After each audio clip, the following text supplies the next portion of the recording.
الحمد لله رب العالمين والعاقبة للمتقين والصلاة والسلام على سيد الأنبياء والمرسلين. اللهم انفعنا بما علمتنا وعلمنا ما ينفعنا وزدنا علما. بسم اللہ الرحمن الرحیم. اس سے پہلے 30ویں پارے کی پہلی صورت سورہ نبأ کے ترجمے اور تفسیر کا بیان تھا. الحمدللہ کل ہماری پہلی صورت اپنے اختتام کو پہنچی اور آج ہم اس پارے کی دوسری صورت سورہ نازعات کو شروع کریں گے.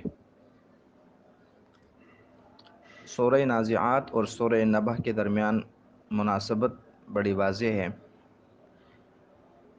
کہ سورہ نبأ کے اندر بھی قیامت کے احوال کا ذکر تھا، کفار اور مشرکین اور اسی طرح اہل ایمان اور اہل تقوی کے قیامت کے دن انجام کا ذکر تھا، اور اسی طرح مرنے کے بعد دوبارہ زندہ ہونے کا اس بات اور اس عقیدے کو ثابت کیا گیا تھا. اسی طرح اس صورت سورہ نازعات کے اندر بھی انہی موضوعات پر بات کی گئی ہے.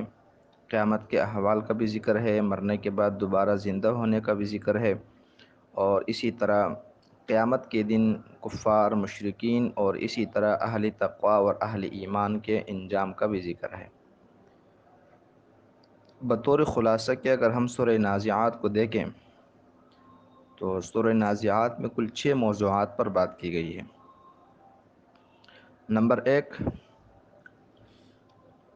اس نظام عالم کے اندر مختلف امور پر جو فرشتے مامور ہیں ان فرشتوں کی قسم اٹھا کر قیامت کی حقانیت کو اور قیامت کے واقع ہونے کو ثابت کیا گیا ہے. نمبر 2، قیامت کے احوال کو ذکر کیا گیا ہے. نمبر 3، مرنے کے بعد دوبارہ زندہ ہونے کا جو اہل اسلام کا عقیدہ ہے اسے ثابت کیا گیا ہے. نمبر 4، درمیان میں اس امت کی نصیحت اور عبرت کے لیے حضرت موسیٰ علیہ السلام اور فرعون کا قصہ ذکر کیا گیا ہے. نمبر 5، قیامت کے دن اہل ایمان متقین اور اسی طرح کفار اور گناہگاروں کا جو انجام ہے اس کو ذکر کیا گیا ہے. اور آخر میں یہ بات ذکر کی گئی ہے کہ یہ جو کفار اور مشرکین ہیں اور جو آپ علیہ السلام سے قیامت کے وقوع کے بارے میں سوالات کرتے ہیں تو ان کے اس انداز کو اور ان کے ان سوالات کو رد کیا گیا ہے کہ قیامت کے وقوع کا جو یقینی علم ہے وہ صرف اللہ کے پاس ہے، لہٰذا وقت کے نبی سے اس بارے میں سوالات کرنا بیکار ہے. یہ 6 موضوعات ہیں جن پر اس صورت کے اندر بحث کی گئی ہے اور بات کی گئی ہے. پہلے ہم ابتدائی آیات کا ترجمہ پڑھتے ہیں اور پھر ان آیات کی مختصر سی تفسیر پڑھیں گے. اعوذ باللہ من الشیطان الرجیم، بسم اللہ الرحمن الرحیم. والنازعات غرقا، قسم ہے ان فرشتوں کی، النازعات غرقا جو سختی سے کھینچنے والے ہیں. کھینچنے سے مراد یہ ہے کہ جو سختی سے کفار کی جان اور ان کی روح نکالنے والے ہیں. والناشطات نشطا، اور قسم ہے ان فرشتوں کی جو بند کھولنے والے ہیں. بند کھولنے سے مراد یہ ہے کہ جو اہل ایمان کی روح کو آسانی سے نکالنے والے ہیں. والسابحات سبحا، قسم ہے ان فرشتوں کی جو تیرتے ہوئے چلنے والے ہیں، مطلب ان ارواح کو لے کر ان کے ٹھکانوں تک پہنچانے والے فرشتے مراد ہیں. فالسابقات سبقا، پھر قسم ہے ان فرشتوں کی جو دوڑ کر آگے بڑھنے والے ہیں. فالمدبرات امرا، پھر قسم ہے ان فرشتوں کی جو ہر معاملہ کا انتظام اور ہر معاملہ کی تدبیر کرنے والے ہیں.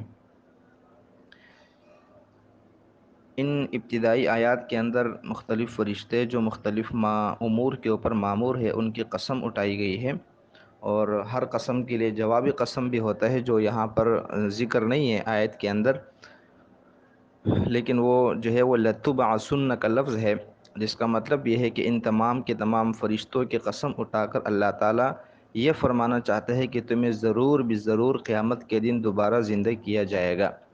تو اس عقیدے کو اور اس نظریے کو ثابت کرنے کے لیے ان فرشتوں کی قسم اٹھائی گئی ہے۔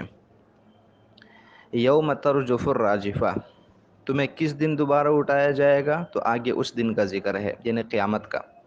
یوم ترجف الراجفہ، جس دن ہلانے والی ہلا دے گی، حرکت دینے والی حرکت دے گی، نفخہ اولا مراد ہے۔ تتبعها الرادفہ، جس کے بعد پیچھے آنے والی آ جائے گی۔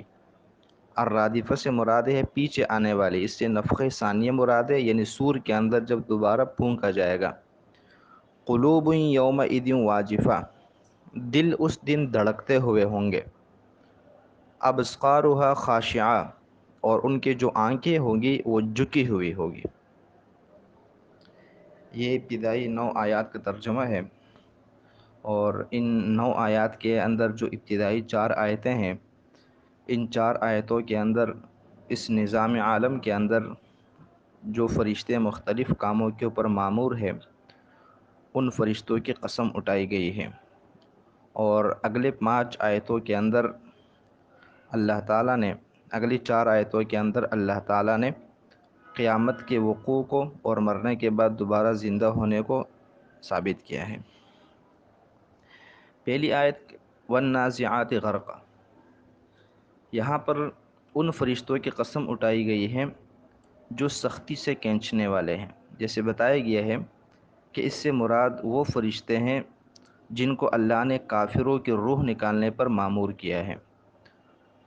چونکہ روایات میں آتے ہیں کہ کافر کے اوپر جب نزع کی کیفیت طاری ہو جاتی ہے تو وہ عالم برزخ کے اندر اپنے ہونے والے عذاب کو دیکھ لیتا ہے، اور اس عذاب سے ڈر کر جو اس کی روح ہوتی ہے وہ اس کی جسم میں چھپنے لگ جاتی ہے، تو فرشتے پھر اس روح کو بڑی سختی سے نکالتے ہیں۔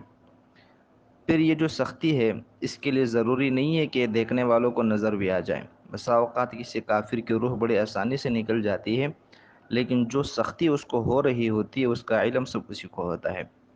وَالنَّاشِطَاتِ نشطا، قسم ہے ان فرشتوں کی جو بند کھولنے والے ہیں۔ جیسے کسی جگہ پانی جمع کیا جائے اور پھر اس پانی کے لیے جو بند باندھا گیا ہو اس کو کھولا جائے تو پانی بڑی آسانی سے وہاں سے نکل جاتا ہے۔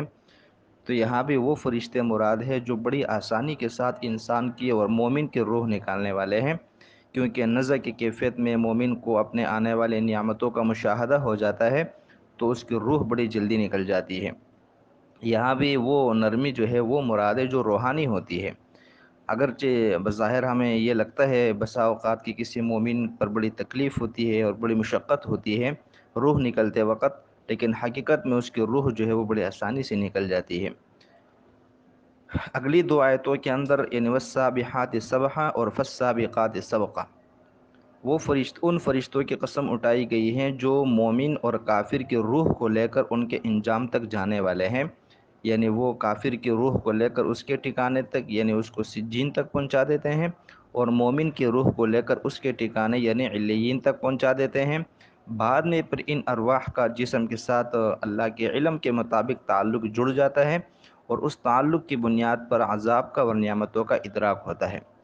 فالمدبرات امرا، پھر قسم ہے ان فرشتوں کی جو مختلف معاملات کی تدبیر کرنے والے ہیں، انتظام کرنے والے ہیں، یعنی انہی ارواح کے لیے ان کے ٹھکانے بنانا، ان کو ان کے ٹھکانوں تک پہنچانا، مومن کی روح کے لیے نعمتوں کا انتظام کرنا اللہ کے حکم سے، اور کافر کے روح کے لیے عذاب کا انتظام کرنا اللہ کے حکم سے، تو ایسے فرشتے مراد ہے۔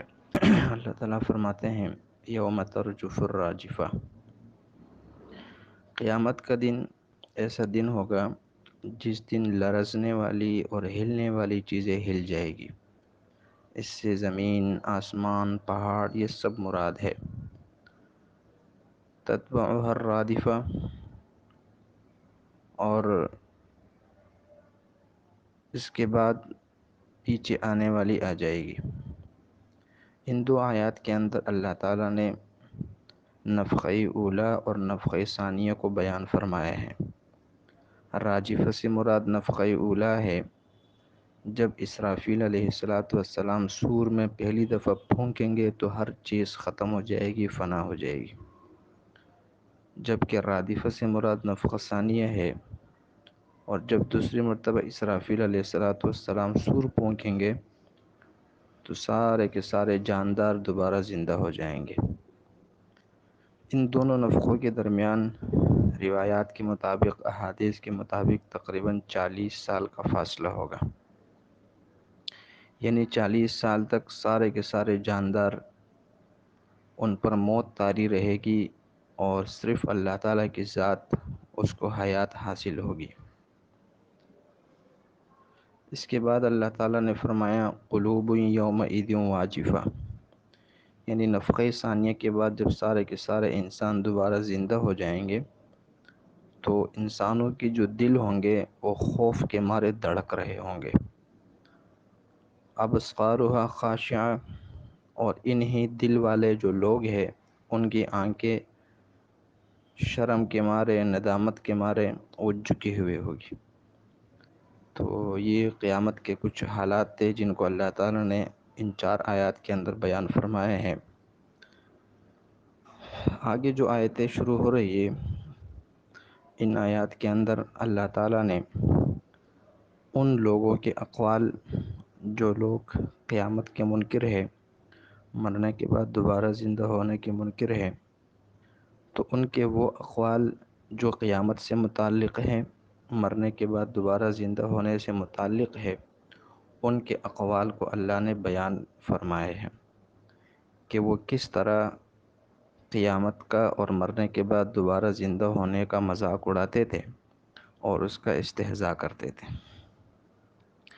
چنانچہ اللہ تعالیٰ کا ارشاد ہے، اعوذ باللہ من الشیطان الرجیم، بسم اللہ الرحمن الرحیم، یقولون اِنَّا لَمَرْدُودُونَ فِی الْحَافِرَةِ، یہ قیامت کے منکر لوگ کہتے ہیں اِنَّا لَمَرْدُودُونَ، کیا ہم دوبارہ لٹا دیے جائیں گے، فی الحافرہ، پہلی والی حالت پر، یعنی کیا ہمیں مرنے کے بعد دوبارہ زندگی دی جائے گی۔ اَإِذَا كُنَّا عِظَامًا نَخِرَةً، جب کہ ہم بوسیدہ ہڈیاں بن چکے ہوں گے، یعنی کیا بوسیدہ ہڈیاں ہو جانے کے باوجود بھی ہمیں پہلی والی حالت پر لٹایا جائے گا۔ اور پھر آگے بطور استہزاء کے کہتے ہیں، قالوا، کہتے ہیں، تلک اذن کرۃ خاسرہ، کہ یہ دوبارہ پہلی حالت پر لوٹنا یہ تو بڑے نقصان کی بات ہے، بڑے خسارے کی بات ہے۔ فإنما ہی زجرۃ واحدہ، اس آیت سے اللہ تعالیٰ نے ان کے اس عقیدے کو اور ان کے اس مذاق اور استہزاء کو رد فرمائے ہے کہ جی ہاں، وہ جو قیامت ہے وہ ایک ہیبتناک خوفناک آواز ہوگی، فإذا هم بالساہرہ، اور اس آواز کے لگائے جانے کے بعد یہ سارے کے سارے ایک میدان میں جمع ہوں گے۔ یا پھر اس آیت کا ترجمہ مفسرین یہ بھی کرتے ہیں، فإذا هم بالساہرہ، وہ سارے کے سارے جاگ اٹھیں گے، بیدار ہو جائیں گے۔